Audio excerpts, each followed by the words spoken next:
अध्याय 4 काशीखंड कथासार।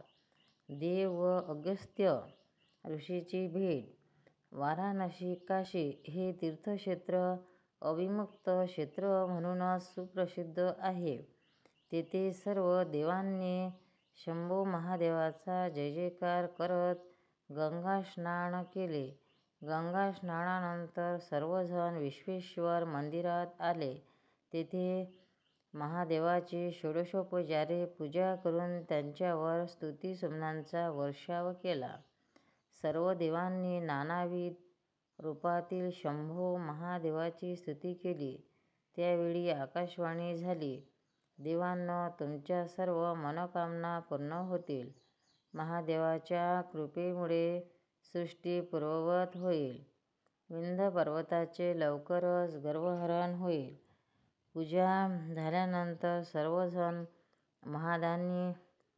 महाज्ञानी अगस्त्य ऋषीच्या आश्रमात गेले। तेथे सर्वत्र वेदमंत्राचा ध्वनी ऐकू येत होता। अनेक हिंस्र पशु आपल्यातील हाडबैर विसरून राहत होते। आश्रमात ऋषीचे अनेक शिष्य यज्ञ करीत होते। सर्वत्र वनराई पसरलेली होती। अशा निसर्गरम्य आश्रम पाहून सर्व देव प्रसन्न झाले। अगस्त्य ऋषी एका व्याघ्रासनावर ओम नमः शिवाय या पंचाक्षरी मंत्राचा जप करत होते।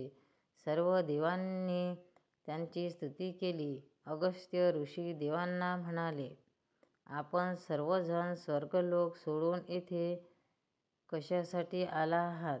आपली काही सेवा करायची असल्यास मला सांगा। बृहस्पती ऋषी पुढे आले व म्हणाले, हे ऋषीश्वर, आपले तपसामर्थ्य विशाल आहे। आपण सृष्टीची निर्मिती करू शकता, तसेच पालनपोषण करून संहार सुद्धा करू शकता। आम्ही सर्व देव आपणास शरण आलो आहोत। बृहस्पती ऋषी मूळ मुद्दा सोडून सर्व काही बोलत होते। अगस्तींनी त्यांनी दिव्यदृष्टीने देवाच्या मनातील हेतू ओळखला। आपण येथे कशासाठी आला आहात हे निसंकोचपणे सांगले। बृहस्पती ऋषी म्हणाले, आपण सर्वज्ञानी आहात। विंध्य पर्वतामुळे सर्वत्र गोंधळ झाला आहे। या संकटातून आपणच काहीतरी उपाय काढावा। अगस्त्य ऋषी म्हणाले, आपली आज्ञा शिरोधार्य म्हणून मी शुभकार्यास प्रारंभ करतो। विंध्य पर्वताचे गर्भहरण केल्याशिवाय दुसरा मार्ग नाही। आपण निश्चिंतच राहा। त्याचे हे बोलणे ऐकून सर्व देवांनी अगस्त्य ऋषींचा जय जयकार केला।